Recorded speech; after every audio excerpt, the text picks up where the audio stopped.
Bapak dan Ibu, saudara-saudari sekalian, selamat malam. Terpujilah Sang Buddha, Namo Buddhaya. Namo Buddhaya. Berjumpa di kesempatan malam hari ini setelah banyak event yang mungkin saya belum bisa banyak berpartisipasi, mengingat agenda dan juga kegiatan yang senantiasa berdekatan, sehingga kadang-kadang apa yang dijadwalkan menjadi sulit untuk diterima bagi saya karena sudah menerima jadwal-jadwal sebelumnya. Dan kebetulan karena dukungan karma baik, jadi saya juga punya kesempatan malam hari ini untuk berbagi. Karena ini merupakan salah satu kebajikan yang diberikan kepada saya untuk turut berbagi, sharing pengetahuan. Seperti yang kita ketahui, ketika kita berbicara tentang Dhamma, kita akan mendengar apa yang belum pernah kita dengar sebelumnya, memperjelas apa yang sudah kita dengar, menghilangkan keraguan-raguan, meluruskan pandangan, dan juga manfaat yang bisa kita rasakan adalah batin kita menjadi berbahagia. Maka di kesempatan malam hari ini, tentu tema yang menjadi batasan di dalam pembahasan kita di malam hari ini adalah seni mengelola batin. Tentu ketika kita mendengar peristilahan tentang batin, saya yakin kita tidaklah asing. Memang di dalam KBBI ada sisi yang mungkin pernah kita baca, ada jasmani, juga ada rohani. Ada tubuh, ada pikirannya. Jadi erat kaitannya, kalau jasmani ini berkaitan dengan apa yang kelihatan. Sedangkan batin ini adalah sisi yang kita tidak bisa melihatnya. Tetapi kita bisa merasakannya. Nah, kenapa kita perlu membicarakan tentang hal ini? Karena kita di dalam ajaran Buddha ini punya pemahaman bahwasanya yang memerankan begitu banyak kehidupan kita tidak lepas dari apa yang ada di dalam batin kita. Kita mengenal secara kebenaran hakiki begitu ya. Kita mengenal istilah yaitu nama rupa. Nama adalah batiniah, rupa adalah jasmaniah. Batin ini adalah yang mengetahui, sedangkan jasmani adalah yang diketahui. Dan kita juga setelah mempelajari tentang Dhamma, kita tahu ada apa saja sih di dalam kelompok batin itu. Seberapa jauh peranannya? Tentu ini kita sudah banyak mendengar juga. Karena di dalam batin kita ini ada yang disebut dengan Vedana. Vedana itu adalah apa yang bisa kita kenali sehubungan dengan apa yang kita rasakan. Vedana ini erat kaitannya dengan apa yang kita sukai, atau kalau bukan yang kita sukai, yang kita tidak sukai. Ataupun secara perasaan, kita menyebutnya netral.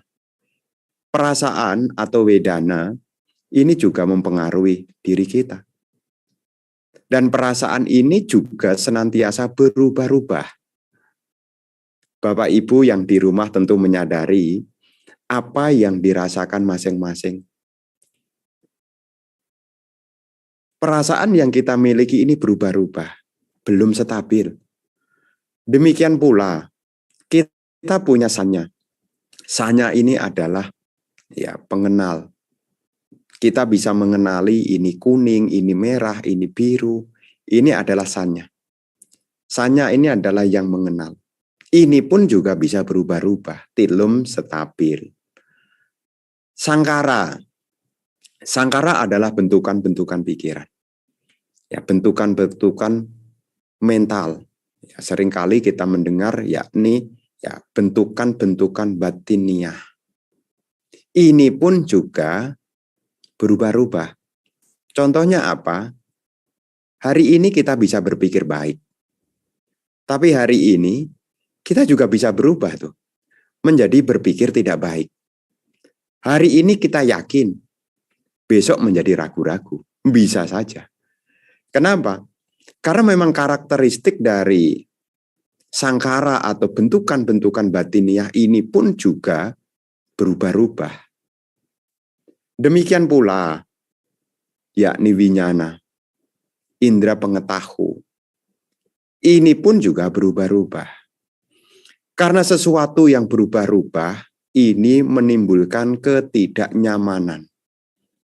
Ya, jadi kadang-kadang orang kan berbicara, kenapa saya kok bisa mikir begitu ya? Kenapa pikiranku kok jadi begini ya? Kenapa kata-kata itu bisa keluar? Karena apa yang ada di dalam batin dia, apakah yang dia rasakan, apakah yang dia pikirkan, apakah yang dia ingat, senantiasa mengalami perubahan. Ketika berubah rasanya jadi aneh. Kalau berubah lebih baik tentu tidak jadi persoalan. Kenapa? Karena kalau berubah di dalam hal baik, ini berakar pada kebaikan. Kalau apa yang ada di dalam batin kita ini berakar pada kebaikan, maka akan memunculkan kebahagiaan. Tetapi sejauh mana tingkat intensitas keseringan antara pikiran baik dengan pikiran buruk? Kita bisa mencermati ke dalam diri kita masing-masing. Meskipun secara kajian Abhidhamma, cetasika itu, faktor-faktor mental atau faktor-faktor batiniah itu, yang baik itu sebetulnya lebih banyak loh daripada yang tidak baik. Tapi yang sering tampil di dalam bentukan-bentukan pikiran kita, yang sering tampil lebih banyak adalah yang buruk-buruk atau yang tidak baik. Makanya tema malam hari ini ya, kita tidak membenci, tetapi kita kelola. Karena ini adalah sisi hal yang memang senantiasa ada. Jadi senantiasa di dalam diri kita, selama kita belum mencapai kearahatan, ya tentu kita masih punya kemelekatan. Sebelum kita mencapai kearahatan, kita juga masih diliputi ketidaktahuan. Dengan topik yang malam hari ini kita bicarakan, supaya kita bisa menyadari bagaimana karakter dari batin yang kita miliki. Jadi temanya ini sebetulnya lebih kepada melihat ke dalam batin sebetulnya. Jadi para hadirin, para bapak yang hadir, para ibu yang turut mendengar, ya, bisa menyimak ke dalam batin masing-masing. Bagaimana karakter dari batin yang sekarang kita miliki? Apakah lebih banyak mengarah kepada kebaikan atau lebih banyak mengarah kepada keburukan? Dan ingatlah bahwasanya kita ini punya kemampuan untuk mengelola, mengarahkan batin kita masing-masing. Karena batin itu ada di dalam wilayah kita, maka kita bisa mengelolanya. Ya, kalau batin itu di luar dari diri kita, ya kita tidak bisa apa-apa. Karena batin ini ada di dalam, karena ketika kita memejamkan mata, seperti sekarang begini ya, ketika kita memejamkan mata, kita tahu dan mengenali apa yang sekarang saya rasakan. Dan ketika Anda hatinya kurang tenang, ketika Anda menarik nafas, tentu ada perubahan di dalam batin Anda. Jadi ketika kita menyadari karakter dari apa yang ada di dalam batin kita, kita bisa mengarahkan seperti apa, mau jadi apa, bisa. Makanya ketika kita duduk meditasi, sebetulnya ini adalah bagian supaya kita yang pertama mengenali bagaimana kecenderungan dari batin kita. Dan kalau kita sudah tahu karakteristik dari batin kita, ya kita bisa mengelolanya. Seperti yang ya nanti Bapak Ibu bisa membaca ya dalam syair Dhammapada ya. Syair Dhammapada 35. Di sana ya saya mengambil kutipan di dalam terjemahan.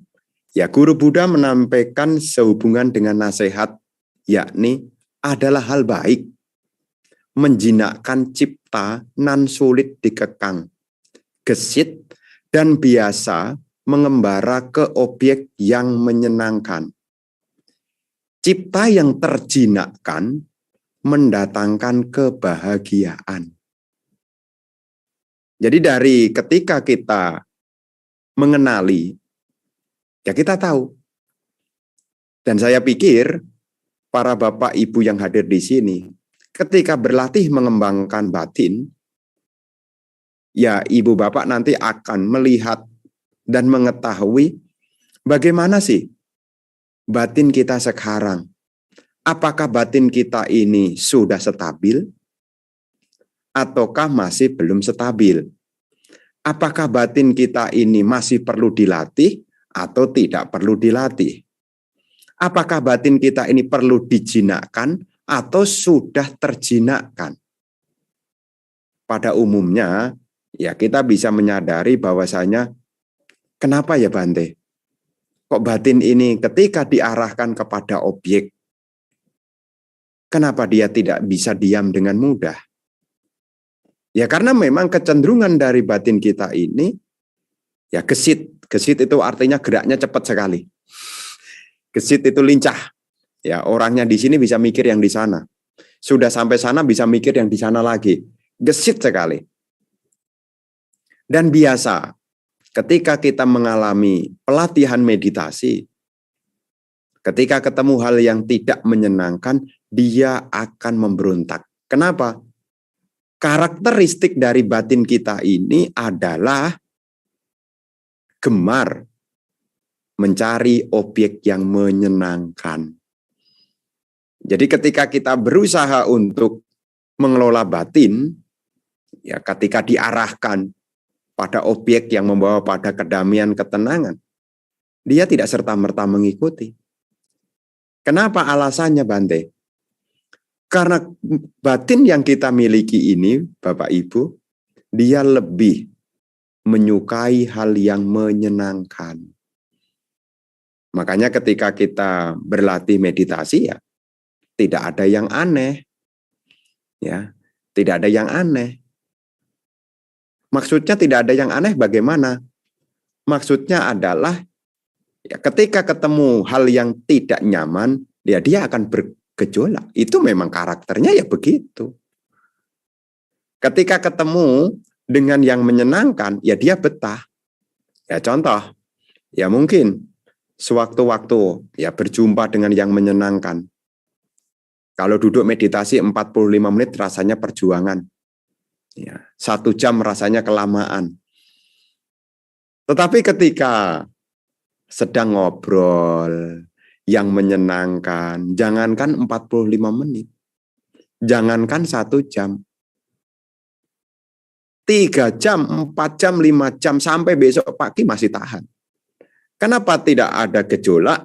Ya karena ketemu dengan yang menyenangkan. Jadi dalam kita mengelola batin kita ini, kita harus menyadari bahwasanya karakter dari batin yang kita miliki ini ya memang masih sulit untuk dikekang. Dia gesit dan lebih cenderung mengarahkan kepada objek-objek yang menyenangkan. Nah, masalahnya apa salah Bante? Masalahnya begini. Ketika kita lupa mengelola batin kita ini lebih terbawa pada hal-hal yang menyenangkan. Dampaknya apa? Dampaknya adalah pola perilaku kita. Pola perilaku kita menjadi tidak produktif. Sedangkan kita ini kan mau berkarya, mau menghasilkan. Makin hari mau makin lebih baik. Makin hari mau lebih berbahagia, lebih tenang, lebih damai. Tapi kalau pola perilaku kita tidak kita arahkan kepada yang produktif, maka ya apa yang menjadi harapan ya tidak mungkin terjadi.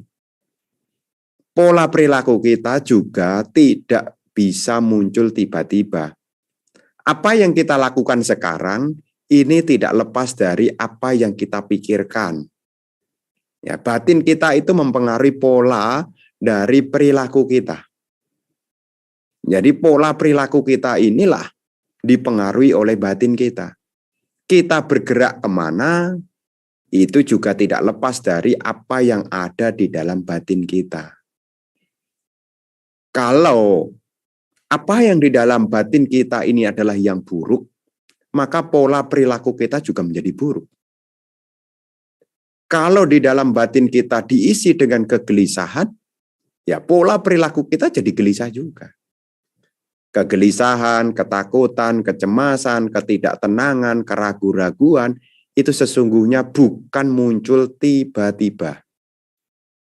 Jadi itu tidak mungkin muncul tiba-tiba. Apa yang kita lakukan ini tidak mungkin muncul tiba-tiba. Semua tidak lepas dari apa yang ada di dalam batin kita. Karena di dalam Dhamma ini segalanya itu tidak ada yang kebetulan.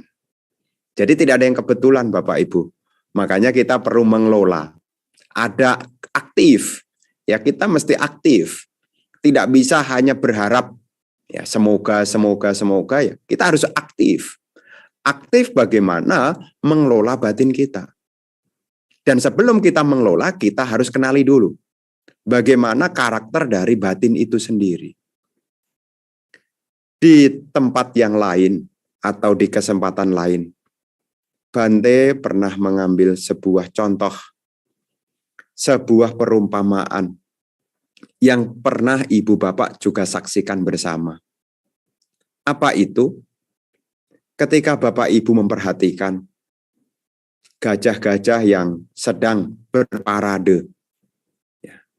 Ya kalau nanti suatu saat mungkin pergi ke Sri Lanka ya, itu ada namanya Festival Perihera, yaitu mengarak relik Guru Agung Sang Buddha. Nah, di dalam parade itu ya ada banyak sekali ya gajah-gajah yang ikut berpartisipasi di sana. Dan ini sudah menjadi agenda tahunan di sana. Ya, Perihera Festival. Ya. Jadi itu gajah dihias begitu. Sebelum sampai bisa menjadi gajah yang jinak itu, ya seorang pelatih gajah dia tahu bagaimana menjinakkan gajah itu. Ya, dia tahu jenis gajah ini. Gajah ini ya pada dasarnya kalau diambil, kalau dididik, ya tentu dia melawan. Lantas bagaimana seorang pelatih gajah itu memberi batasan? Ya, memberi batasan. Jadi ketika gajahnya sedang berjalan, nah kanan kiri dari tubuhnya itu, untuk mendapatkan supaya gajah ini terlatih berjalan lurus, maka di kanan kirinya itu dikasih batasan. Ya, berupa apa? Ya, ada semacam tombak yang ujungnya lancip. Kalau dia nyentuh ke kiri, dia akan kena ujung dari tombak itu. Dia akan kembali ke tengah. Kalau dia geser ke kanan, dia akan balik lagi. Sampai terbentuk. Yaitu apa? Kemampuan gajah itu untuk meluruskan diri ketika sedang berjalan. Itu pun tidak kebetulan Bapak Ibu. Jadi gajah yang kita saksikan di parade itu, yang dia bisa jalan dengan lurus itu tidak tiba-tiba. Tiba-tiba bisa begitu, tidak. Itu hasil dari pelatihan. Ya, sama seperti apa yang dinasihatkan oleh Guru Agung Sang Buddha, ya, pembuat anak panah meluruskan anak panah. Petugas irigasi meluruskan jalur irigasi. Orang yang bijaksana berusaha untuk meluruskan pikiran. Pikiran yang telah diluruskan inilah yang akan membawa pada kebahagiaan. Makanya kita perlu ya mengelola batin kita ya, karena batin kita ini ya kadang ke sana, kadang ke sini, belum stabil. Makanya kita butuh yang disebut usaha. Kita harus berusaha terus. Berusaha terus. Tidak ada sesuatu yang kebetulan. Kita harus mengusahakan. Ya, kita harus mengusahakan. Kalau pembuat anak panah meluruskan anak panahnya. Tukang kayu meluruskan kayunya. Petugas irigasi meluruskan jalur airnya. Orang yang bijaksana meluruskan pikirannya. Ya, pikiran yang lurus itu apa? Pikiran yang membawa pada manfaat. Jadi pikiran-pikiran yang membawa pada manfaat. Karena kita menyadari ya, pada saat ini bagaimana kondisi pikiran kita ini masih belum teguh. Ya. Kita juga belum memahami Dhamma secara sejati. Dan kita juga sekarang masih punya keyakinan yang bisa goyah sewaktu-waktu. Makanya ini saya kenalkan kepada Bapak Ibu, supaya Bapak Ibu bisa menyadari, melihat ke dalam diri, bagaimana sehubungan dengan batin yang dimiliki. Karena tidak ada yang bisa merubah diri seseorang, kecuali orang itu sendiri. Dan perubahan dalam diri kita itu tidak ada yang kebetulan. Kita harus berusaha. Berusaha. Dan ketika kita berusaha tentu, ya kita harus berjuang dengan sungguh-sungguh. Kita harus berjuang dengan sungguh-sungguh. Kalau kita tidak berjuang dengan sungguh-sungguh, ya tidak banyak perubahan dalam diri kita. Karena ini adalah sebuah seni itu perlu pengulangan. Jadi kita juga perlu mengulang menilik batin kita, mengarahkan batin kita. Ya. Tantangannya apa di zaman sekarang itu? Tantangannya adalah kita ditawarkan kepada yakni perilaku-perilaku yang serba terburu-buru. Sehingga apa? Kita kehilangan kemampuan untuk mengelola batin kita. Ini tantangan kita di zaman sekarang. Kita ditawarkan untuk cepat. Sampai-sampai kita tidak menyadari apa yang sekarang terjadi pada diri kita. Makanya kita perlu sadar diri, termasuk sadar akan batin sendiri. Ya, sekarang bagaimana batin kita? Apakah mengarahkan kepada kebaikan ataukah mengarah kepada keburukan? Karena pada dasarnya kita ini masih orang yang berjuang, orang yang berusaha, ya batinnya ini bisa sewaktu-waktu bisa muncul keraguan-raguan, bisa muncul kegelisahan, bisa muncul kemalasan, bisa muncul kebencian, bisa muncul keserakahan. Ini sewaktu-waktu bisa muncul. Kalau kita jarang menengoknya, makanya seni di dalam mengelola batin ini ya tidak lain ya kita bukan melihat keluar, ya seninya di mana? Melihat ke dalam. Karena batin itu tidak bisa dilihat dengan mata terbuka. Artinya apa mata terbuka? Kita tidak bisa melihat batin kita dari ya melihat keluar. Jadi kita tidak bisa melihat batin kita dengan melihat keluar. Justru ketika kita melihat ke dalam tanda kutip kita pejamkan mata, supaya tidak melihat keluar, makanya kita pejamkan mata. Makanya ada yang tanya, Bante, kenapa meditasi kok diarahkan untuk memejamkan mata? Ya, ketika Anda memejamkan mata, Anda tidak banyak mengalami kesulitan melihat ke dalam batin Anda. Jadi supaya kita tidak banyak kesulitan. Ketika kita mengelola batin ini, ya terkhusus Bapak dan Ibu, Karena di dalam kehidupan kita tidak ada yang kebetulan, kita harus sadar. Ya, sekarang ya kita sedang di mana nih posisinya nih? Ya seperti kalau kita sedang berpergian, ya kita juga harus tahu namanya GPS. Ya, sekarang kita posisinya di mana nih sekarang nih? Jadi kita mengelola batin, mengenali batin kita, ini adalah ya untuk mengarahkan kemana kita akan pergi.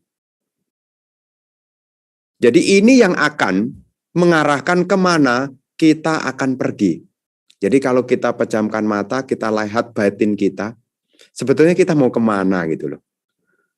Kenapa kita mesti memunculkan keburukan? Karena keburukan itu berakar pada penderitaan. Kita lihat ke dalam batin. Mau kemana nih, arah kemana ini? Ya, seninya di situ nih. Ya, seni mengelola batin itu ya, kita melihat ke dalam batin kita masing-masing. Mau kemana nih? Kalau diarahkan ke nafas masuk, nafas keluar kok tidak mau, terus sebetulnya mau kemana nih?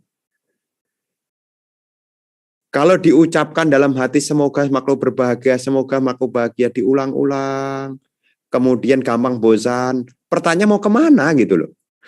Mau kemana? Diarahkan perhatiannya pada nafas masuk, nafas keluar, tidak mau. Disuruh dilatih mengulang semoga makhluk berbahagia, juga tidak mau. Terus maunya kemana? Ingat, kalau batin kita sekarang bersama dengan keserakahan, bersama dengan kebencian, bersama dengan kemalasan, bersama dengan kegelisahan, bersama dengan kebingungan, maka ini akan membawa menuju pada ketidakbahagiaan. Makanya kita perlu mengenali, ya sekarang posisinya di mana nih? Apakah benar-benar baik-baik saja batin kita sekarang? Ya, apakah benar-benar baik-baik saja batin kita sekarang? Kalau memang sekarang batin kita ini sedang baik-baik saja, meliputi ya perasaannya nyaman kok Bante. Kalau ingat sudah ingat yang baik-baik Bante. Kalau berpikir juga berpikir yang baik-baik kok Bante. Ya tidak jadi problem. Tapi seberapa mampu itu bertahan? Perasaan baik selalu bersama dengan kita. Ingatan baik selalu bersama dengan kita. Pikiran-pikiran baik selalu bersama dengan kita. Mampu berapa tahannya? Pada saat kita mendengarkan Dhamma, kita bisa ingat tuh pikiran-pikiran baik tuh. Oh bener nih, oh bener nih. Tapi setelah saat kita sesudah mendengarkan Dhamma, masih tidak bertahan. Batin yang baik itu pada kita. Dan untuk mengelola batin, ya ini perlu kontinu, ya tidak bisa malam hari ini kemudian selesai, ya tidak bisa, ya tidak bisa. Ya, mengelola batin tidak bisa kemudian malam ini selesai kemudian wah batin saya sudah terkelola Bante. Ya tidak bisa. Selama kita belum mencapai kearahatan berarti kita mesti terus mengelola, mesti berlatih. Sebelum kita mencapai arahat berarti di situ batin kita belum terjinakkan. Belum terjinakkan. Lantas apa Bante kebiasaan-kebiasaan yang perlu kita bangun Bante? Supaya kita senantiasa punya kecenderungan untuk berpikir baik, berucap baik, berperilaku baik. Apa kecenderungan-kecenderungan yang harus kita upayakan menjadi kebiasaan yang harus kita munculkan? Tentu di dalam ajaran Sang Buddha ini banyak sekali ya, yang bisa kita ambil di sana. Tapi Bante mengambil ya salah satu di bagian ya niwudi, hal yang membawa pada perkembangan. Ya. Hal yang membawa pada perkembangan. Karena mengelola batin ini adalah kontinu, berkelanjutan. Supaya berkelanjutan kepada hal-hal yang baik. Maka saran yang pertama adalah bergaulah dengan orang yang baik. Ya, bergaul dengan orang-orang yang baik. Sapurisa sangsewa. Ya, sapurisa sangsewa. Bergaul dengan orang-orang yang mulia. Bergaul dengan orang-orang baik. Kalaupun tidak punya kesempatan bergaul dengan orang-orang baik, minimal membaca buku-buku yang baik. Atau kalau nonton YouTube ya tonton YouTube yang baik-baik. Kenapa? Apa yang kita baca, apa yang kita lihat, dengan siapa kita bergaul, ini akan mempengaruhi batin kita. Kalau zaman dulu ya, Sang Buddha menyebut ya, bergaul dengan orang bijaksana. Kenapa? Orang itu punya pengaruh yang cukup kuat bagi orang lainnya. Namanya di dalam proses interaksi sosial itu ada namanya pertukaran informasi. Ada daya pengaruh.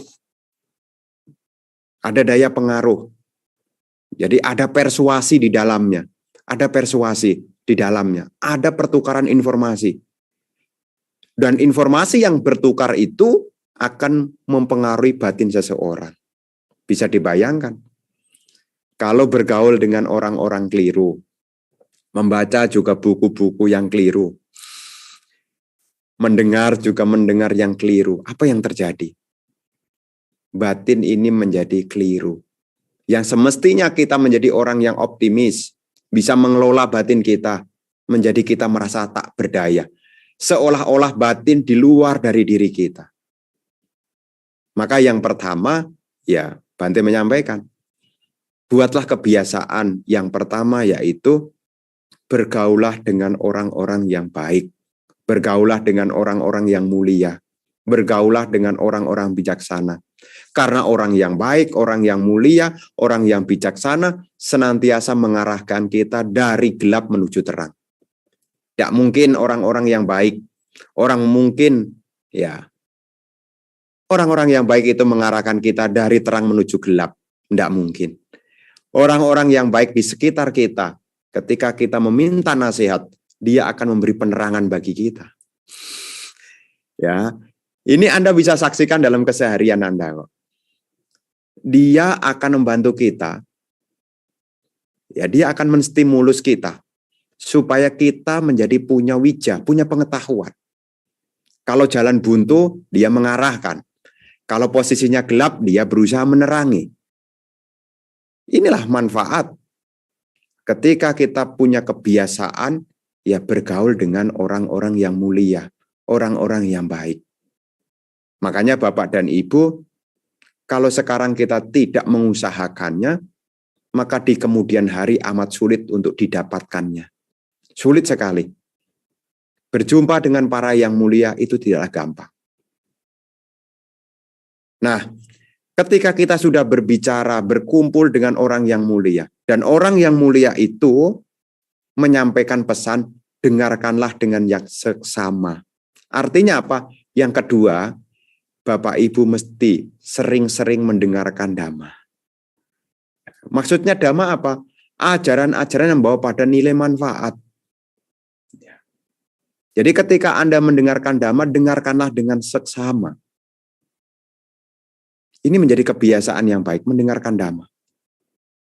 Makanya di dalam Manggala Sutta juga disebut bagian dari keberkahan. Ada yang tanya begini, memang berkahnya apa Bante kok mendengarkan dhamma itu berkah? Loh, kalau Anda mendengarkan dhamma, mungkin pengetahuan yang sebelumnya itu keliru, setelah mendengarkan dhamma, pengetahuannya menjadi benar. Taunya dari mana Bante rujukannya ya? Ya salah satunya dari Tipitaka-Tipitaka itu. Karena dalam Tipitaka-Tipitaka itulah kita bisa memperoleh akses ajaran-ajaran tentang kebenaran. Ajaran-ajaran membawa pada manfaat. Dan kita harus ingat, Sang Buddha mengajarkan dhamma. Ya, Sang Buddha mengajarkan dhamma itu demi manfaat. Jadi untuk mengelola batin kita, seni yang kedua adalah seni mendengarkan. Nah, sekarang Bapak Ibu, ya coba melihat ke dalam batin. Ya, sejauh mana ya, kita punya ketertarikan untuk mendengarkan hal-hal baik. Apakah kita lebih gemar mendengarkan hal yang bermanfaat, hal yang baik, atau hanya sekedar mendengarkan hal-hal yang sifatnya menyenangkan, tapi tidak menimbulkan banyak efek? Jadi di sini Bapak dan Ibu, untuk kita mengelola batin kita, bergaul dengan orang yang mulia, mendengarkan dhamma, dan setelah mendengarkan dhamma, tentu Anda memunculkan kebijaksanaan yang disebut yaitu yoniso manasikara. Jadi apa yang Anda dengar cobalah dianalisis. Analisis dulu, jangan dikomentari ya. Mengelola batin itu ya jangan dikomentari dulu, dianalisis dulu. Jadi kita jangan membantah dulu, tapi kita benar-benar perhatikan dulu. Ketika kita mendengar, coba diperhatikan benar enggak, dianalisis dulu. Jangan dikomentari buru-buru. Orang sekarang kan gampang banding-bandingkan. Ya, gampang banding-bandingkan. Sehingga apa? Batinnya tidak terkelola. Belum dianalisis, tapi sudah berkomentar. Ya, belum dianalisis, tapi sudah berkomentar. Ada yang ngomong begini. Ya, ada yang ngomong begini. Dia ngomong sama saya. Wah, umat Buddha ini pelayanannya kurang katanya. Ada yang bilang begitu. Loh, coba dianalisis mana kurangnya. Ya. Ada orang minta dibacain parita didatangin kok. Mana kurangnya? Coba dianalisis, jangan dikomentari dulu. Mendang-mentang. Gara-gara apa? Gara-gara dia datang ke wihara, tidak ada yang menyapa dia, kemudian dia simpulkan, yakni pelayannya kurang. Ketemu Bante. Bantenya juga diem juga. Wah, Bantenya juga diem-diem. Nggak dianalisis dulu gitu loh. Ya. Langsung aja komentar kemana-mana. Oh, pelayannya kurang. Ya, kita harus lihat analisis. Kenapa Bantenya tidak menyapa? Coba diperhatikan sedang apa Bantenya. Apakah Bantenya sedang berbicara dengan yang lain? Ataukah mungkin tidak melihat? Ini kadang-kadang kan muncul nih. Ya, makanya di dalam poin yang ketiga yang ingin Bante tambahkan di sini adalah memunculkan kebijaksanaan. Di dalam kita mengelola batin kita ini, ya cobalah kita analisis dulu, jangan dikomentari dulu. Ya, jadi jangan komentar dulu. Karena sumber konflik itu karena kita lebih mengedepankan yaitu komentar. Di rumah tangga jadi konflik, kenapa? Ya, apa-apa dikomentari, enggak diperhatikan dulu. Suami terburu-buru komentar, mengatakan istrinya malas, padahal kalau ditelisik-telisik istrinya itu kecapean dari pagi itu sudah kerja. Pulang kerja istrinya tidur. Dia pulang enggak disapa. Nah, karena dia tidak menganalisis, kemudian dia mulai berkomentar. Ita suami ini sudah kerja capek-capek, malah istri rebahan tidur di rumah. Tuh, analisis dulu. Ya. Istrinya itu sudah dari pagi jam 4 itu sudah bangun tuh, masak, lain-lain. Gitu loh. Loh kok ya dikomentari gitu loh. Coba kalau dianalisis, Anda enggak akan tega komentar. Ya, Anda enggak akan tega komentar. Ya. Ada juga yang ngomong, ya orang tua saya itu enggak sayang kalau sama saya kok. Coba analisis dulu. Ya. Kalau enggak sayang itu sudah dari kandungan itu sudah dikeluarkan dengan paksa itu. Ya, belum 9 hari, 9 bulan, 10 hari sudah dikeluarkan dengan paksa itu. Ya. Coba analisis dulu. Batin kita ini kita kelola dengan baik, cobalah kita latih. Batin kita ini analisis dulu, jangan komentar dulu. Supaya apa? Hidup kita tidak banyak dengan tetangga konflik, dengan mertua konflik, dengan pasangan hidup konflik, dengan rekan kerja konflik, di organisasi konflik, ya, dengan tetangga konflik. Kenapa ada konflik? Ya karena tidak bisa menganalisis, terburu-buru berkomentar. Ini mengelola batin ini. Makanya batin yang kita latih dalam keseharian ini juga perlu jadi kebiasaan. Nanti Bapak Ibu biasakan dalam keseharian dianalisis dulu. Ya, dianalisis dulu. Jangan buru-buru berkomentar.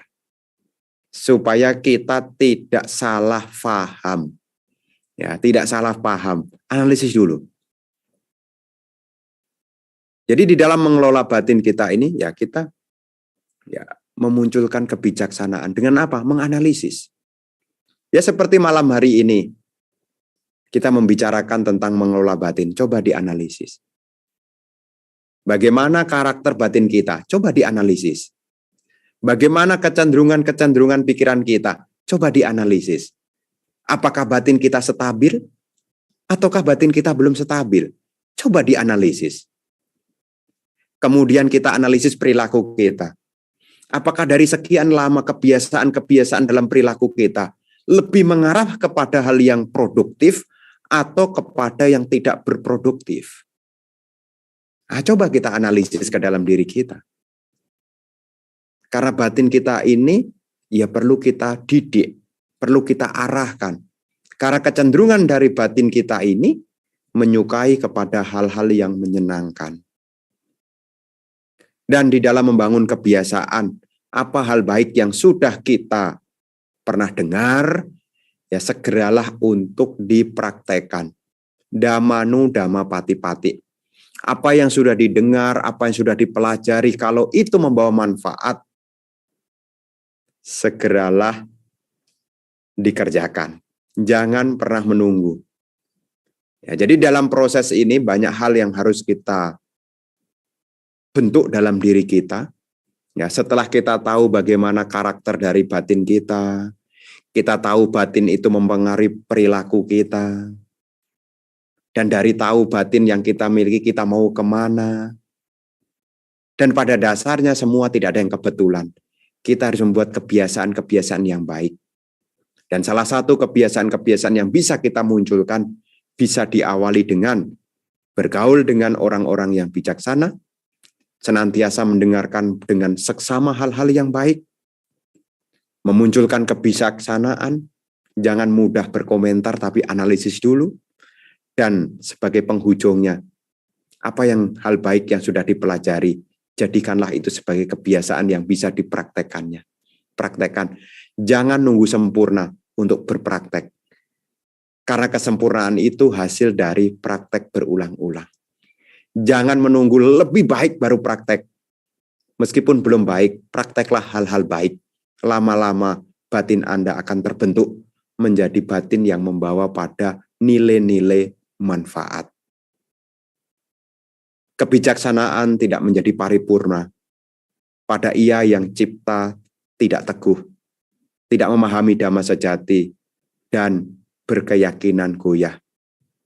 Ini dikutip dari Dhammapada 38. Inilah menjadi penghantar diskusi malam hari ini. Ya mungkin ada hal-hal yang mungkin belum tersampaikan, atau mungkin ada hal-hal yang masih diragukan, ya nanti bisa di sesi berikutnya, yaitu sesi tanya jawab. Ya inilah yang ingin Bante sampaikan. Sekali lagi terima kasih atas perhatiannya. Semoga ini menginspirasi sehingga membuat Anda mengenali diri sendiri, sehingga Anda bisa melatih, menjinakkan, akhirnya kita bisa mengembangkan batin kita menjadi lebih baik, hingga akhirnya kita dapat merealisasi nibbana.